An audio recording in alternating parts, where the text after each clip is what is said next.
کسی نے بیوی کے مرنے کا صدمہ اٹھایا ہوگا، کسی نے جوان بیٹے کی موت کا صدمہ دیکھا ہوگا، کسی نے امی کے مرنے کا صدمہ دیکھا ہوگا، کسی نے ابا کے مرنے کا صدمہ دیکھا ہوگا۔ خدا کی قسم بلال سے جا کے پوچھو، جب کالی کملی والے کا تجھے دیدار نہ ملا، تیرا لگے جو یوں کہے گا میرے نبی فوت ہو گئے، میں اس کی گردن اتار ماروں گا۔ میرا نبی فوت نہیں ہو سکتا، میرا نبی دنیا سے نہیں جا سکتا، میرا نبی ہمیشہ ہمیشہ کے لیے رہے گا۔ لیکن جناب ابو بکر صدیق نے قرآن کریم کی آیت سنا کر کے سمجھایا، فرمایا وما محمد الا رسول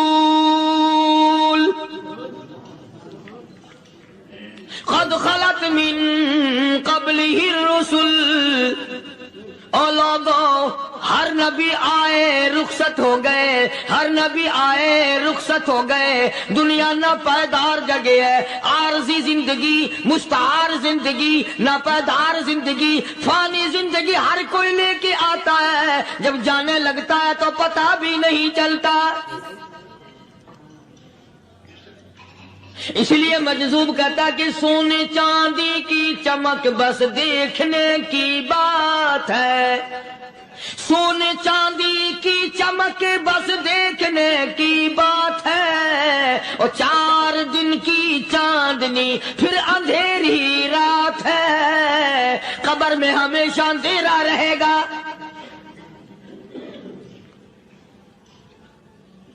صحابہ اکرام نے وہ صدمہ دیکھا، وہ پریشانی دیکھی، کائنات میں کسی نے نہیں دیکھی۔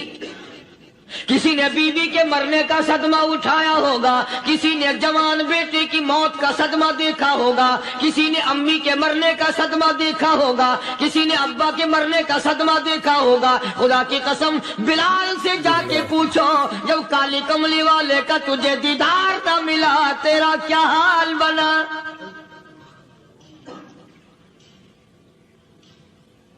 صحابہ اکرام نے وہ عشق نبھایا، کمال کر دیا۔ بڑے سے بڑی مصیبت آئی، اسلام کا سودا نہیں، ایمان کا سودا نہیں، دنیا کی طرف آئے ہی نہیں۔ کون ان حضرات کا مقابلہ کرے گا؟ کئی لوگ کہہ دیتے ہیں جی صحابہ انسان تھے، ان سے بھی غلطی ہو، میں ٹھیک ہے، میں کہتا ہوں تھے تو انسان، پر یہ دیکھو شاگرد کس کے ہیں۔ صحابہ ہیں تو انسان، پر یہ اندازہ لگاؤ مرید کس کے ہیں۔ صحابہ ہیں تو انسان، پر یہ سوچو کہ یہ مقتدی کس کے ہیں۔ صحابہ ہیں تو انسان، پر یہ دیکھو صحابہ اگر سپاہی ہے تو کالی کملی والا کمانڈر ان چیف ہے۔ براہ راست محمد عربی صلی اللہ علیہ وسلم کے صحابہ شاگرد ہیں، صحابہ حضور کے مرید ہیں، صحابہ حضور کے مقتدی ہیں، صحابہ حضور کی فوج کے سپاہی ہیں۔ ایک ایک نے کمال کر دیا۔ جناب ابو بکر صدیق رضی اللہ تعالیٰ عنہ فرماتے ہیں میں اچانک محلے میں جا نکلا۔ ابو بکر کہتا میری یہ عادت تھی، شروع پہ جو اسلام آیا مکے میں، چودھری مارتے ہیں، رئیس مارتے ہیں، سردار مارتے ہیں، کمزوروں کو مارتے ہیں۔ جو کلمہ پڑھتا تھا پہاڑ ٹوٹ جاتے تھے، پیر پکڑ کر مکی کی گلیوں میں گھسیٹا جاتا تھا، چمڑا ادھر جاتا تھا۔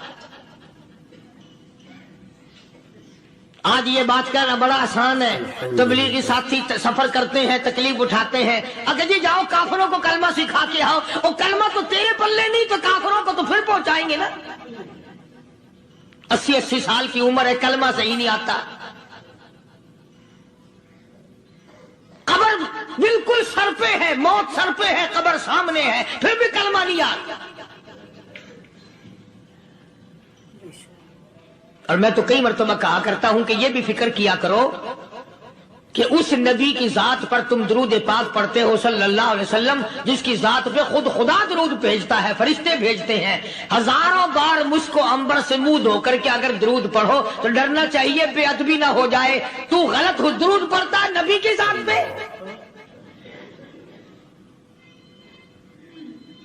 اور اس کو صحیح کرنے کا فکر نہیں رکھتا۔ چنانچہ ابو بکر صدیق رضی اللہ تعالیٰ عنہ چکر لگاتے لگاتے ایک محلے میں جا نکلے. وہاں جا کے دیکھا ایک نوجوان ہے، غریب صحابی، نادار صحابی، مفلس صحابی، کافر کا غلام ہے، کالی کملی والے صلی اللہ علیہ وسلم کا کلمہ پڑھتا ہے. کافروں نے پکڑ کر گرم گرم ریت پہ اوندا کر کے لٹایا ہوا ہے، اور کئی کافر اس صحابی کی کمر پہ چڑھ کر لتاڑ رہے ہیں، اس کی کمر پہ چڑھے ہوئے ہیں. جناب ابو بکر صدیق رضی اللہ تعالیٰ عنہ فرماتے ہیں میں نے دور سے دیکھا، میں سمجھ گیا کوئی غریب آدمی ہے. جب میں قریب گیا فرماتے ہیں میری آنکھ نے دیکھا ابو فقیہ صحابی، میں نے پہچان لیا. کئی آدمیوں کے لتاڑنے کی وجہ سے، کئی آدمیوں کی کمر پہ چڑھ جانے کی وجہ سے ابو بکر کہتا ہے اتنی لمبی ابو فقیہ کی زبان باہر نکل آئی، منہ سے زبان باہر لٹکی ہوئی ہے، مار رہے ہیں کافر. جناب ابو بکر صدیق رضی اللہ تعالیٰ عنہ نے فرما دیا نہ مارو، اللہ کا بندہ ہے. وہ کہنے لگے بندہ تو اللہ کا ہوگا، غلام ہمارا اور کلمہ اس نبی کا پڑھتا ہے، ہمارا غلام ہو کر کلمہ پڑھتا ہے، کیوں؟ جب تک جان سے نہ مر جائے گا ہم چھوڑیں گے نہیں، ہم اسے ختم کر کے دم لیں گے. اس نبی کا کلمہ پڑھتا ہے، ہمارے سامنے پڑھتا ہے. جناب ابو بکر صدیق رضی اللہ تعالیٰ عنہ نے منع کر دیا. منع کرنے میں اور زیادہ مچر گئے اور زیادہ خرمستی کرنے لگے. ابو بکر فرماتے ہیں میں بالکل قریب کھڑا تھا، ظالموں نے ابو فقیہ کی پسلیوں پہ، کمر پہ چھلانگیں لگانی شروع کر دی. جناب صدیق اکبر رضی اللہ تعالیٰ عنہ فرماتے ہیں میں بالکل قریب کھڑا تھا جب انہوں نے چھلانگیں لگائیں صحابی بے نوا اور مفلس غریب صحابی کی کمر پہ. اچانک میرے کانوں میں کڑاک کڑاک کر کے پسلیاں ٹوٹنے کی آواز آنے لگی. میرے سے برداشت نہ ہوا، میں برداشت نہ کر سکا. جناب ابو بکر رضی اللہ تعالیٰ عنہ فرماتے ہیں میں نے کہا ظالمو سودا کر لو، میں خرید لوں گا. انہوں نے جو منہ مانگے، دام مانگے، جناب ابو بکر صدیق رضی اللہ تعالیٰ عنہ نے وہ دام دے دیے، پیسے دے دیے. ہاں غریب کی ہمدردی کی، مظلوم کی ہمدردی کی. آج ہمارے پاس جو پیسہ ہے وہ کنجری پہ خرچ ہو سکتا ہے، بدماشی پہ خرچ ہو سکتا ہے، ٹیپ چلو اور فیشن پہ خرچ ہو سکتا ہے، اللہ کے دین پہ خرچ کرنے کی ہمیں توفیق نہیں ہوتی. سارے سال کی کمائی کا حساب لگائیں کہ ہم نے کتنا اپنے بیوی بچوں پہ خرچ کیا، کتنا اللہ اور اس کے رسول اور اللہ کے قرآن پہ خرچ کیا. 100-2% بھی نہیں بنتا. جناب ابو بکر رضی اللہ تعالیٰ عنہ نے ابو فقیہ رضی اللہ تعالیٰ عنہ کو خرید لیا، کافروں کے نیچے سے نکال لیا، کپڑے جھاڑے، زخموں پہ مرہم پٹی کی. ابو بکر دوڑے دوڑے پانی کا پیالہ لے آئے اور فرمانے لگے ابو فقیہ تجھے بڑی مار پڑی ہے، بڑی تکلیف پہنچی ہے، میں نے تیری زبان باہر لٹکی ہوئی دیکھی، نکلی ہوئی دیکھی، خشکی آ گئی ہوگی، زبان پہ کانٹے جم گئے ہوں گے، تھوڑا سا پانی پی لے. ابو فقیہ کہتا ابو بکر تیرے احسان کا بدلہ خدا دے گا، تیری مہربانیوں کا بدلہ خدا دے گا، میں نہیں دے سکتا. تو نے پیسے خرچ کر کے مجھے آزاد کرایا، میں تجھے دعا دے سکتا ہوں. میں غریب ہوں، میں نادار ہوں، میں مفلس ہوں، میں مسکین ہوں، اور ابو بکر تنگ نہ کر، میں پانی پی نہیں سکتا. کیا بات ہے، کیوں پانی نہیں پی سکتا؟ کہنے لگا ابو بکر تجھے کیا معلوم ہے جن کی وجہ سے میری پسلیاں توڑ دی گئی، جن کی وجہ سے مجھے مارا گیا، جن کی وجہ سے مجھے لتاڑا گیا، جن کی وجہ سے میری پسلیاں توڑی گئی، جن کی وجہ سے میرا یہ حال کیا گیا، جب تک میں آقا کا دیدار نہ کر لوں میں پانی کی بوند پی نہیں سکتا. مجھے پہلے شربت دیدار پینا ہے، میں نے سرکار مدینہ صلی اللہ علیہ وسلم کی زیارت پہلے کروں گا، پانی بعد میں پیوں گا۔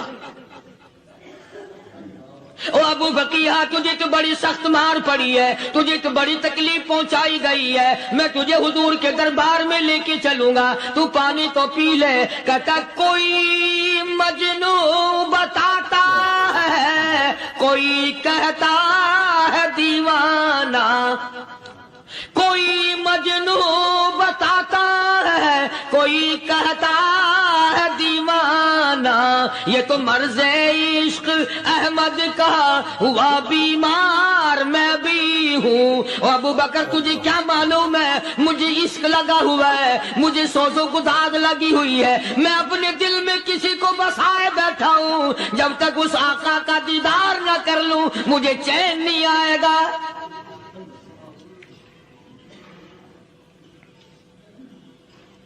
ہمیں عورتوں سے محبت ہے، ہمیں اولاد سے محبت ہے، ہمیں کوٹھی بنگلے سے پیار ہے، ہمیں روپے سے پیار ہے، ہمیں بڑی جاہ و حشم سے پیار ہے، اور خدا اور اس کے رسول سے پیار کرنے والے لوگ مدینے کے قبرستان میں سو گئے،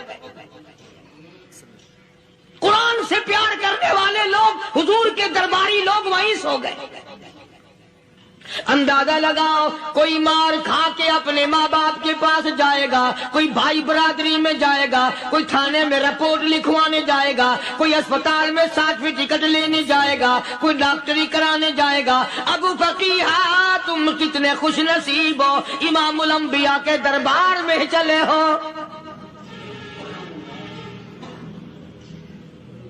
حضور اکرم سب کہہ دو صلی اللہ علیہ وسلم کے دربار میں ابو فقیہ کو لایا جا رہا ہے۔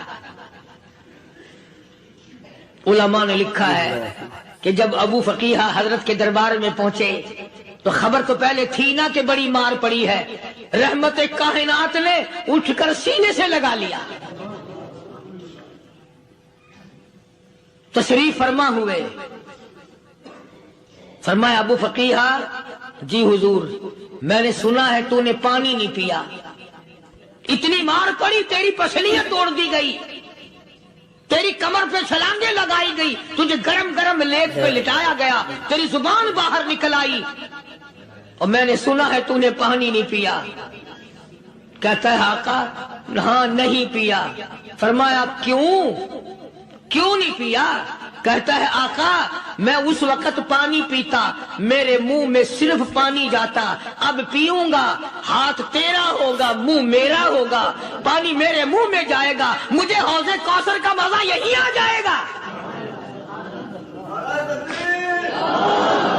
مجھے لطف آئے گا محمد عربی صلی اللہ علیہ وسلم کے ہاتھ سے پانی پینے کا۔ علماء نے لکھا ہے کہ حضرت نے جب اپنے رحمت والے ہاتھ سے وہ انگلی چاند کو اشارہ کیا، جگر پھنس کر ٹکڑے ہو گئے، وہ انگلی اشارہ کیا سورج واپس ہو گیا، وہ انگلی درخت اپنی جڑیں چھوڑ کر پیغمبر کے قدموں میں آ گئے، وہ انگلی جن میں کنکر پہاڑ کے لیے تو کلمہ پڑھنا شروع کر دیا، وہ انگلی اونٹ کی طرف کی تو بول پڑا، وہ انگلی چڑیاں سامنے آئی تو انہوں نے شکایت کر دی، وہ انگلی جن کو دیکھ کر کے بیت اللہ پھر گیا۔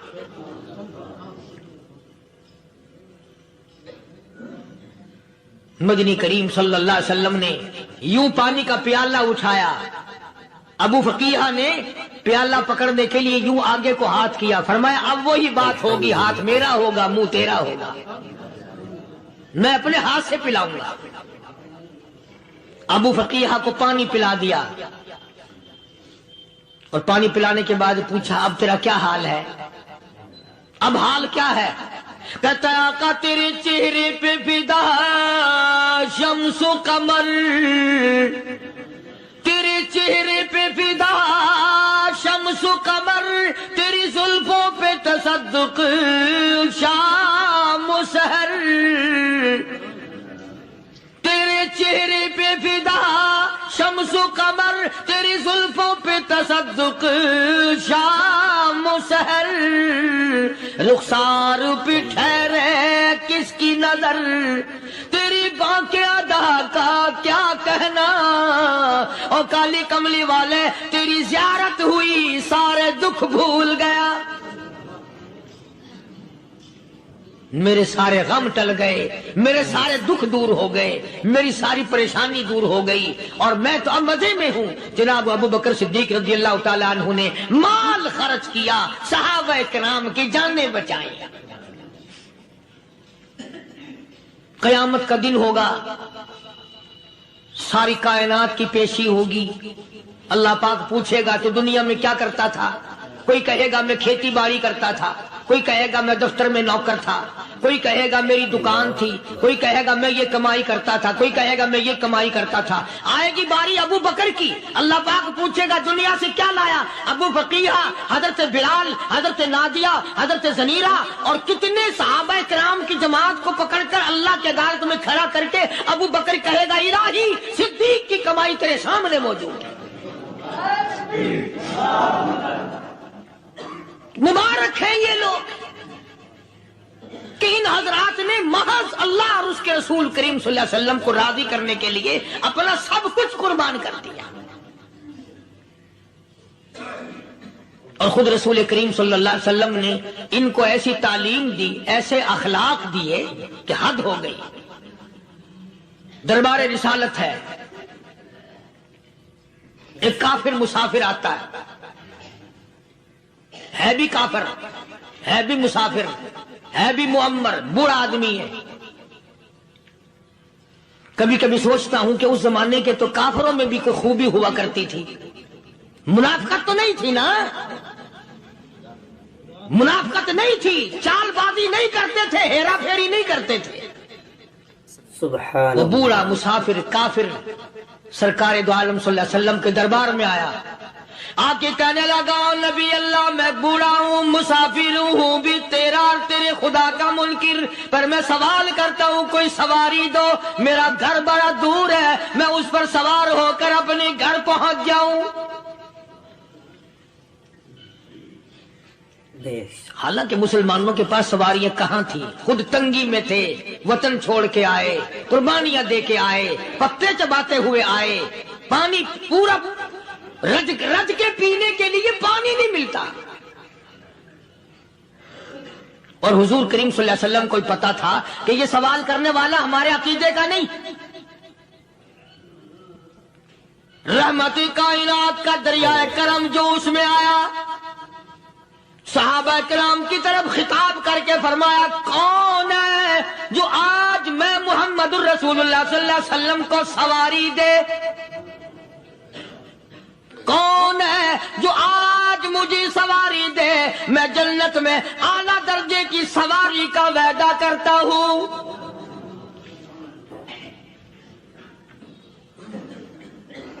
حضرت عبادہ بن ثابت رضی اللہ تعالیٰ عنہ صحابے اٹھے اور اپنی ڈاچی، اپنی اونٹنی حضور کے ہاتھ میں پکڑا دی، اور حضور نے اس مسافر کو دے دی کہ لے بھائی سواری تجھے مل گئی۔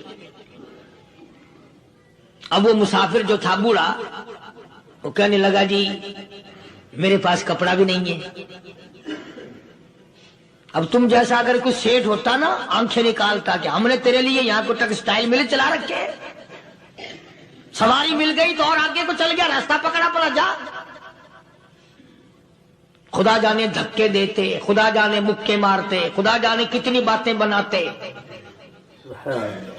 امام الانبیاء محبوب کبریا حضرت محمد مصطفیٰ صلی اللہ تعالی علیہ وسلم پھر کھڑے ہو گئے، صحابہ کرام کو خطاب کر کے فرمایا کون ہے جو آج مجھے کپڑا دے، کل میں جنت میں اعلیٰ درجے کی پوشاک اور لباس جوڑوں کا وعدہ کرتا ہوں۔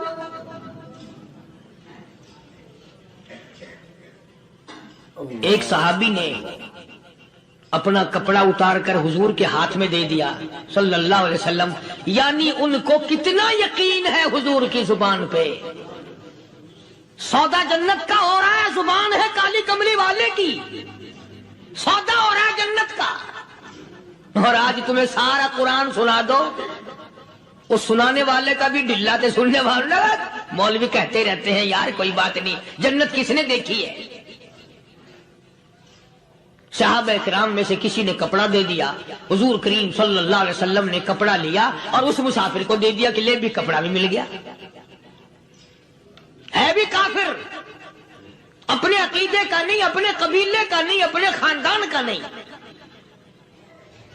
اب وہ کہنے لگا کہ نبی اللہ مجھے بھوک بھی لگی ہے، میں نے روٹی بھی کھانی ہے۔ مدنی کریم صلی اللہ تعالی علیہ وسلم پھر کھڑے ہو گئے اور صحابہ کرام کو خطاب کر کے فرمایا، کون ہے جو مجھے آج کھانا دے، روٹی دے، کل میں جنت میں اعلیٰ درجے کے کھانے کا وعدہ کرتا ہوں۔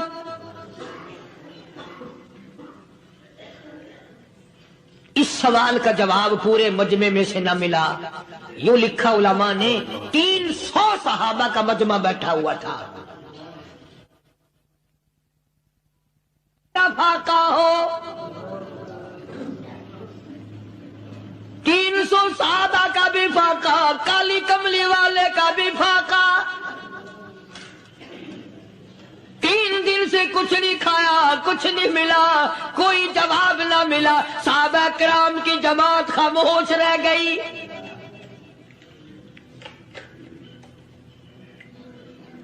سلمان فارسی رضی اللہ تعالیٰ عنہ اٹھے اور اس مسافر کا ہاتھ پکڑا اور کہنے لگا، میں تجھے ایسے دروازے پہ لے کے چلوں گا جہاں سے کچھ نہ کچھ کھانے کے لیے مل جائے گا۔ آیا ہے سلمان فارسی مسافر کو لے کر خاتون جنت سیدہ فاطمہ الزہرا رضی اللہ تعالیٰ عنہ کے دروازے پہ اور آواز لگائی، یا اہل بیت رسول اللہ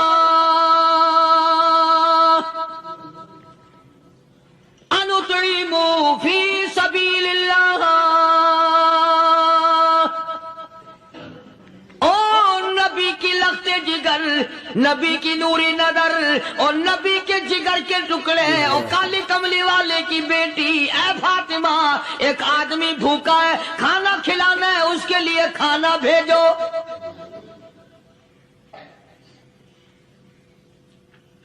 اندر سے آواز آتی ہے اور رونے کیسی آواز میں جواب ملا، سیدنا حسن سیدنا حسین رضی اللہ تعالیٰ عنہما، ان کی شکلیں دیکھو، 4 دن کے فاقے نے بچوں کی شکل بگاڑ دی۔ پیغمبر کے نواسوں کا فاقہ، پیغمبر کا نواسا، پیغمبر کی بیٹی کا فاقہ، تمام مسلمان فاقے سے ہیں، کوئی گلہ نہیں کرتا، کوئی شکایت نہیں کرتا، کوئی اعتراض نہیں کرتا۔ اسی حالت میں اگر جنگ بھی ہو جائے تو صحابہ پھر بھی پیچھے رہنے کو تیار ہیں۔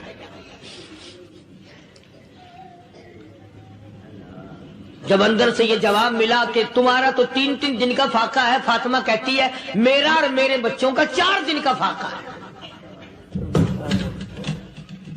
تو سلمان فارسی اس مسافر کو لے کے واپس ہونے لگا۔ اندر سے آواز آتی ہے، خالی نہ جاؤ، میرے سر کی چادر لے جاؤ، یہ لے جا کر یہودی کے پاس گروی رکھ دو، گہنا رکھ دو، غلہ لے آؤ، میں پیس پکا کے کھلا کے بھیجوں گی۔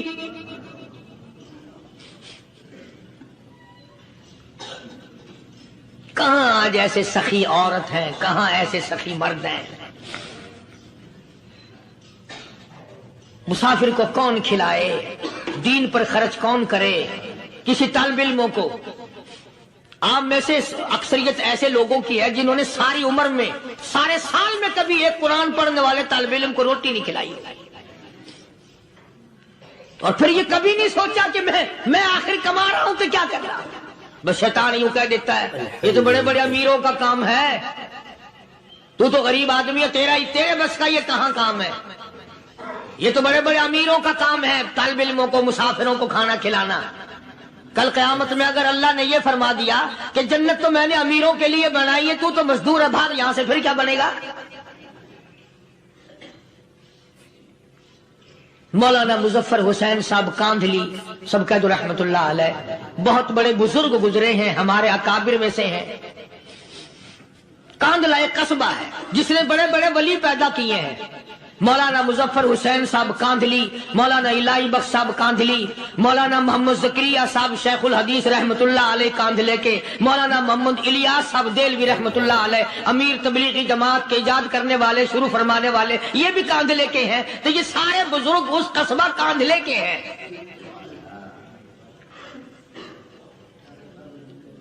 تو مولانا مظفر حسین پانی پت سے پیدل چل دیے اپنے کاندھلے کرانے کی طرف۔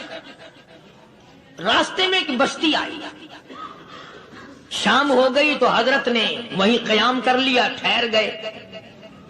عصر کی نماز پڑھی، مغرب کی نماز پڑھی، مسجد میں صفائی کی، اذان دی۔ کوئی ایک آدھ آدمی آیا تو جماعت کر لی۔ وہ جو آدمی آیا اس نے پوچھا مولانا آپ مسافر ہیں؟ کہ جی ہاں۔ کہ رات کو یہی رہو گے؟ کہ جی حضور۔ وہ آدمی 3 روٹیاں لے کر آیا اور مولانا نے وہ تینوں روٹیاں کھا لی اور سو گئے۔ تو مولانا فرماتے ہیں کہ مجھے اس رات میں حضور اکرم صلی اللہ علیہ وسلم کا 3 مرتبہ دیدار مل گیا۔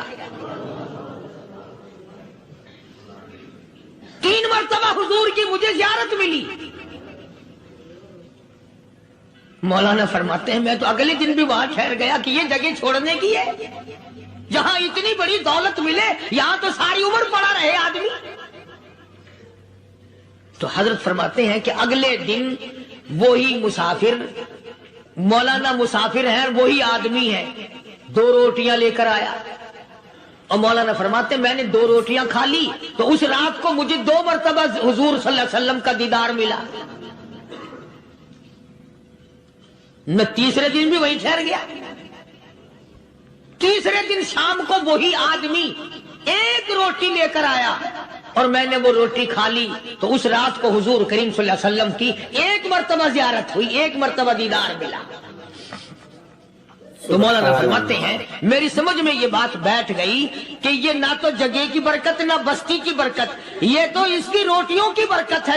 3 کھائی تو 3 مرتبہ دیدار ہوا، 2 کھائی تو 2 مرتبہ دیدار ہوا، 1 کھائی تو 1 مرتبہ، یہ تو اس کی روٹی کی کرامت ہے۔ تو وہی آدمی جو روٹی لانے والا تھا وہ کہنے لگا مولانا کل آپ تشریف لے جائیں، یہاں نہ ٹھہرنا۔ تو حضرت فرماتے ہیں میں نے کہا کیوں بھائی، مجھے تو ایسی دولت مل رہی ہے میں یہیں پڑا رہا ہوں۔ وہ کہنے لگا اللہ والے آپ کو پتہ نہیں پرسوں میں مزدوری کر کے اتنا ہی آٹا لایا تھا کہ 3 روٹیاں بنی، اتنا ہی آٹا بنا تھا 3 روٹیاں بنی، میں اپنے نام کی روٹی اٹھا کے چل دیا۔ میری بیوی نے پوچھا کہاں؟ میں نے بتایا مسجد میں ایک اللہ والا مسافر ہے۔ وہ کہنے لگی میں بھی فاقہ کر لوں گی، میرے نام کی روٹی بھی اس مسافر کے لیے لے جا۔ کہتا میں نے دونوں اٹھا لی، تیسری روٹی ایک بچہ ہمارا اس کے لیے چھوڑ دی۔ وہ بچہ کہنے لگا اچھا ماں باپ جنت میں جائیں، بیٹا کدھر رہے گا؟ میں بھی فاقہ کروں گا، میرے نام کی بھی لے جا۔